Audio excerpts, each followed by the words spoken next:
आज हम देखते हैं मिस बाई फेंग को कंफर्ट कर रही थी। इस ऑफिस में सिर्फ वही एक थी जो फेंग को सपोर्ट करती थी। थोड़ी देर बाद जिशान आता है फेंग के पास कॉफ़ी लेके। शुरू में तो लगता है कि वो भी उसे कंफर्ट करने आया था, लेकिन वो उसे दो चार कड़वी कड़वी बातें सुना देता है, जैसे कि उसे अपने काम में ध्यान नहीं देना आता, लड़कों के साथ फ्लर्ट करेगी तो अपना काम कैसे कर पाएगी। उसे पता है काम करते वक्त वो उस लड़के के बारे में सोचती होगी ना, जिसके साथ वो एक साथ एक ही घर में रहती है, या फिर ऐसा कि उसे भरोसा है कि चाहे जो भी हो जाए वो उसे जॉब से नहीं निकालेगा। फेंग बहुत हर्ट होती है। जिशान उसके बारे में ऐसा सोचता था सुन के। वान आके उनकी बातें सुनती है। वो अपने मन में कहती है ये बेट उसने जीती है, फिर भी उसे क्यों हारा हुआ महसूस हो रहा है। बाद में वान जिशान से कहती है आज फेंग ने अच्छा काम किया था तो वो उसे ज़्यादा ना डांटे। इस तरफ जिशान की बातें फेंग के दिल में कांटे के जैसा चुभ रहा था, और दूसरी तरफ जिशान अपनी बोली हुई बातों पे गिल्ट फील कर रहा था। कितनी बार वो फेंग को मैसेज करने जाता है लेकिन कर ही नहीं पाता ईगो की वजह से। वहाँ कुणाल फेंग को उदास देख के एक कागज़ का एरोप्लेन बनाता है, उसमें स्माइली ड्रॉ करता है। प्लेन आके सीधे फेंग के पैर के पास गिरती है। बहुत टाइम बाद फेंग के चेहरे पे स्माइल आती है। कुणाल उसे बाहर डिनर के लिए पूछता है। फेंग राज़ी हो जाती है। वहाँ टियान फिर से शेंग को लेके निकली थी कुणाल की खोज में। इस बार उसने कुणाल को इस रेस्टोरेंट में देखा था। इधर उधर देख के कुणाल ना मिलने पे शेंग टियान को लेके चला जाता है, और तभी कुणाल फेंग के साथ यहाँ आता है। अफसोस की बात उनकी मुलाकात नहीं होती। वहाँ वान भी आई हुई थी। दिल उसका भी दुख रहा था, इसीलिए ड्रिंक पे ड्रिंक किए जा रही थी। उस तरफ जिशान से खाया नहीं जा रहा था। फेंग भी अपने दुख और गुस्सा कम करने के लिए ड्रिंक कर रही थी। बाद में कुणाल बिल पे करने के लिए उठता है, तब फेंग भी उसके पीछे उठ जाती है। वहाँ वान उल्टी कर रही थी बाथरूम में। फेंग भी वही आती है। होश में होते तो दोनों ही अपनी अपनी हद में रहते, लेकिन दोनों को इतना चढ़ गया था कि फेंग वान के साथ दोस्तों वाली हरकत कर रही थी, और वान भी उसे ज़्यादा मना नहीं कर पा रही थी। दोनों ही जिशान से रूठे हुए थे, इसीलिए दोनों ही थोड़े वक्त के लिए उससे दूर जाना चाहते थे। कुणाल आके देखता है फेंग वहाँ नहीं थी।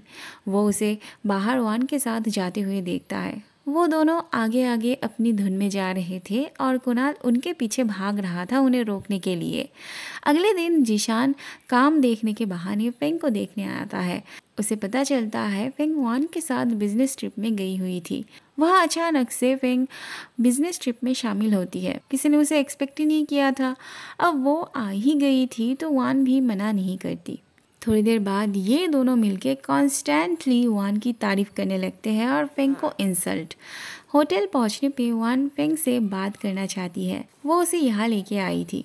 दरअसल वान उसे साफ साफ ये समझा देती है कि कल जो भी हुआ वो बस नशे की हालत में हुआ। वो ये ना समझे कि उसने उसे दोस्त मान लिया।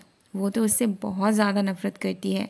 फेंग ये बात जानती थी, लेकिन वो तो वान को एडमायर करती थी, उससे इंस्पिरेशन लेती थी। वान उसे ये भी समझा देती है कि वो जिशान को पसंद करती थी, इसीलिए वो नहीं चाहती थी फेंग जिशान के आसपास भी दिखाई दे। अगले सीन में हम देखते हैं इसे लग रहा था वान ने पूरा ये रूम जो है उसके लिए बुक किया था, लेकिन फेंग को देख के उसका ये सपना टूट जाता है। वो फेंग को उसके और जिशान के बीच क्या चल रहा था पूछती है। फेंग सीधी सादी थी, लेकिन इतना भी बेवकूफ़ नहीं थी कि जो उसके पीठ पीछे उसके इसको इंसल्ट करे उसे ही वो अपना दोस्त समझ के सब कुछ बोल दे। वो जाके सोफे पे सो जाती है। अगले दिन प्रोजेक्ट के काम से ये सब यहाँ आते हैं। ये जगह इस दादी जी से जुड़ी हुई थी, लेकिन इन्हें भूलने की बीमारी थी और ठीक से कुछ सुन भी नहीं पाती थी। चुपचाप बैठी रहती थी।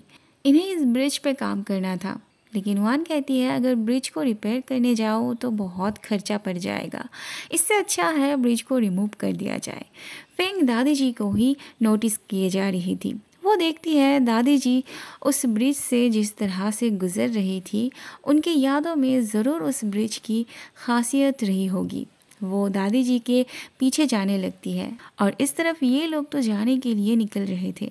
एक बार सबसे पूछा जाता है कि गाड़ी में सब आ चुके हैं ना, लेकिन ये बदमाश लड़की जानबूझ के कहती है हाँ सब आ चुके थे। फिर बस छोड़ दिया जाता है। वहाँ फेंग वापस आके देखती है, वहाँ कोई भी नहीं था। बहुत ज़ोर की बारिश हो रही थी। फेंग कहाँ जाएगी समझ नहीं पा रही थी। वहाँ जिशान खराब वेदर देख के फेंग को कॉल करता है, लेकिन उसका फ़ोन नहीं लग रहा था। मजबूरन वो वान को कॉल करता है। अब वान को तो पता ही नहीं था फेंग गाड़ी में थी या नहीं। बाकियों से पूछने पे जिशान को जो समझना था वो समझ में आ जाता है। फेंग के पास जाने के लिए उसे यहाँ की तस्वीर देखनी थी। वो जाने की कोशिश करता है, लेकिन खराब मौसम की वजह से वो जा नहीं पाता। तब वो वान और बाकी सब जिस होटल में ठहरे थे वहाँ की फ़ोटो मांगता है और सीधे वहाँ पहुँच जाता है। वान भी पता करने की कोशिश कर रही थी। ऐसे में वो वहाँ जिशान को देखती है। जिशान को परेशान देख के वान को हैरान होने का मौका ही नहीं मिलता। जिशान उससे गाड़ी की चाबी मांगता है। वान जिशान को रोकने की कोशिश करती है। एक तो वहाँ की हालत ख़राब थी, ऊपर से जिशान गाड़ी भी चलाता नहीं था। लेकिन जिशान को तो कैसे भी करके फेंग के पास पहुँचना था। वान बहुत बार कहती है वो ड्राइव करके उसे ले जाएगी, लेकिन जिशान उसकी एक नहीं सुनता। दरअसल गाड़ी एक्सीडेंट को लेके उसके दिमाग में एक बुरा मेमोरी थी, इसीलिए उसे परेशानी होती थी गाड़ी चलाने में।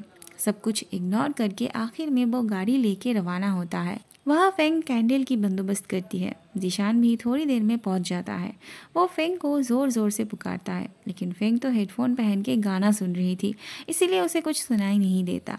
फिर जिशान ही उसके पास आता है और बिना कुछ बोले उसे कस के पकड़ता है और बाकियों के साथ ना जाने के लिए उसे खूब डांट लगाता है।